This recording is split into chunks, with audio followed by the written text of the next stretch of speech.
Live from across the tri-states, this is KHQA This Morning. It's your news now.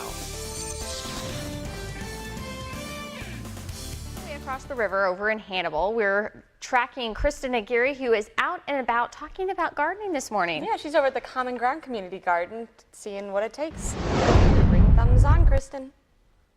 Good morning. That's right. We're live here at Hannibal at Common Ground Community Garden. And with us now is the garden coordinator, Jessie Dryden. Now, we have a workshop coming up this week, so tell us a little bit about it. Yeah, it's all about composting.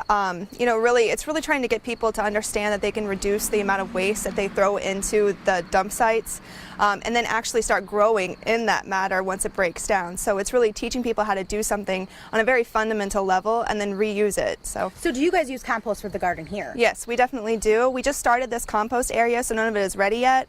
We've been using bag compost and compost that has been donated by local people who actually compost themselves. Now, last time we were here, we showed you and introduced you to the garden. Absolutely beautiful. Things are sprouting, vegetables, flowers. So people may think that maybe compost doesn't bring the same great kind of vegetables and flowers that you could get with, maybe other gardening tools, but it really does. Yeah, if you think about it, if the stuff that you get from the store is made out of chemical fertilizers, and that has a very limited amount of nutrients that kind of exerts itself in a short period of time, whereas if you use your own compost that you grow them yourselves, you're using organic matter to feed plants. So it's like continuing that cycle a little bit, and then you have a longer lifespan for the nutrients themselves, and it includes microorganisms that those chemical fertilizers don't currently include. I mean, it's clear to see that Jessie knows what she's talking about. Now, we use compost here. What are some things that people could be saving?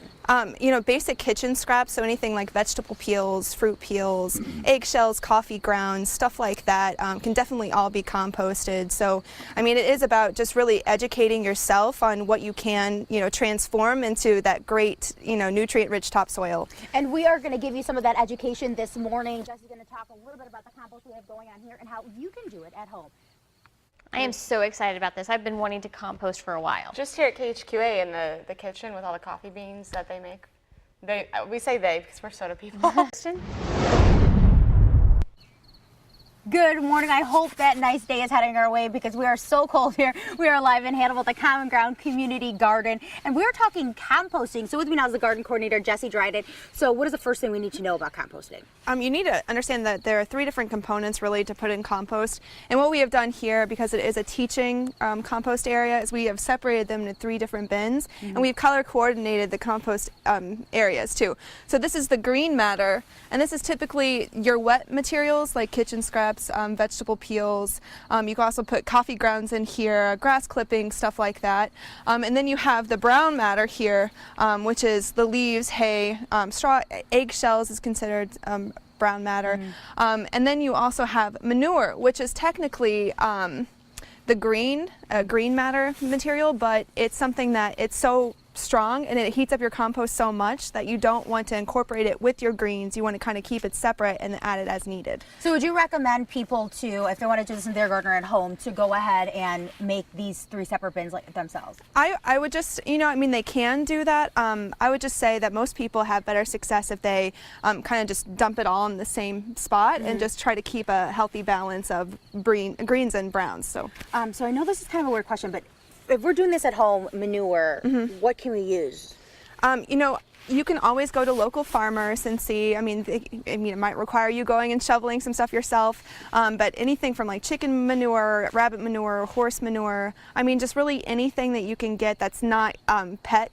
So no dogs. Yeah, no dogs or cats. Okay. But it is something that you can always, contact local farmers and stuff like that to get from their property. All right, perfect. Well, so it's good to know, do not use your dog's manure for your gardening. Well, and now we showed you the 3 different bins. Well, coming up, we're going to show you how to mix it yourself. And if you have any questions about composting, make sure you tweet me out at Kristen Aguirre and find me on Facebook. She's already at the Common Ground Community Garden in Hannibal talking about how cool it is over there. It's pretty cool what they're doing. Good morning. That's right. We are live here at America's hometown at the Hannibal Common Ground Community Garden.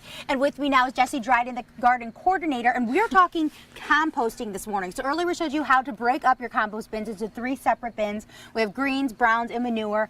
Now, after you have them, So what we're doing here, there are several methods for combining your components.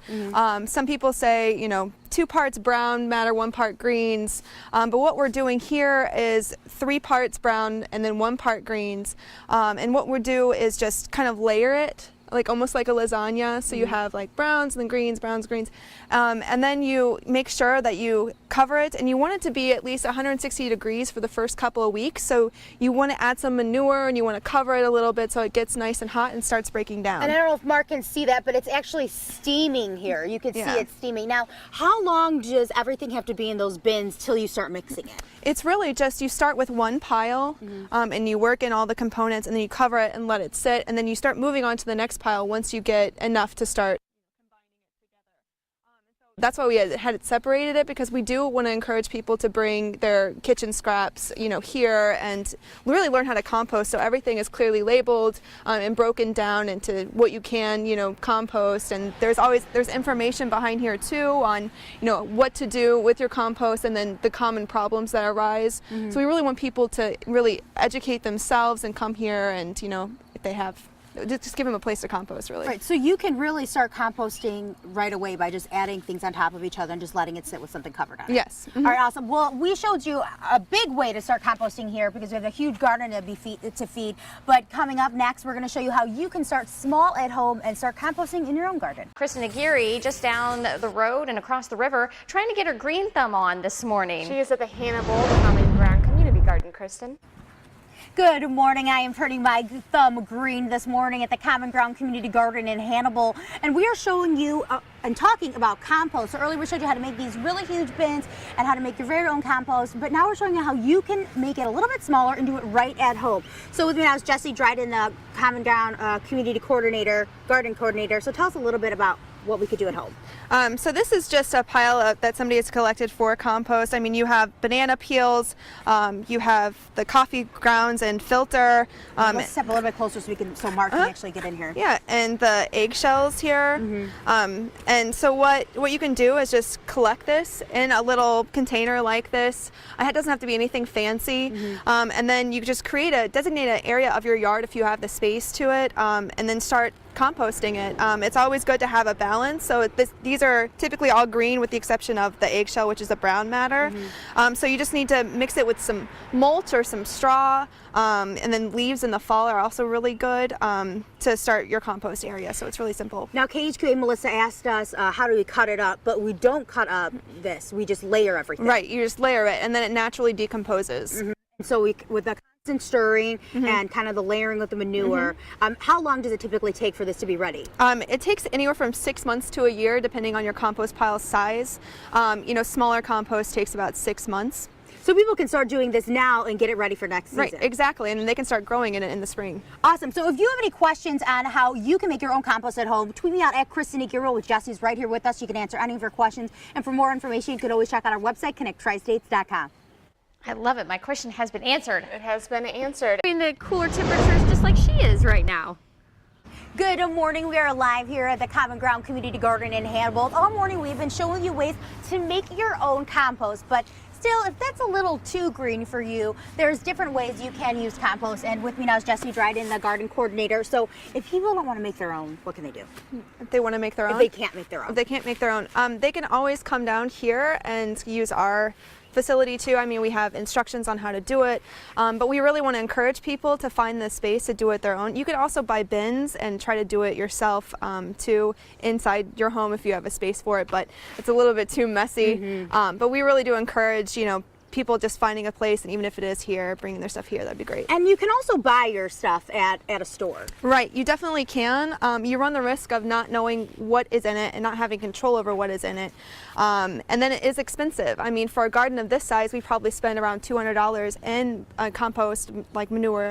But if you do it yourself, it's free. I mean, you're basically just using nature and then having it naturally decompose and then feeding the plants with the same plant matter. So now, you could also use compost compost for different things besides just kind of putting it into the soil for the garden, right? Right, and what we've done here, because we have to use tap water, is we make compost tea, and that's great for the garden itself because you remove chlorine when you let the compost sit in the water, so it doesn't have that same effect, and you're infusing the water with nutrients that the plants need. That is a cup of tea that I do not want to drink.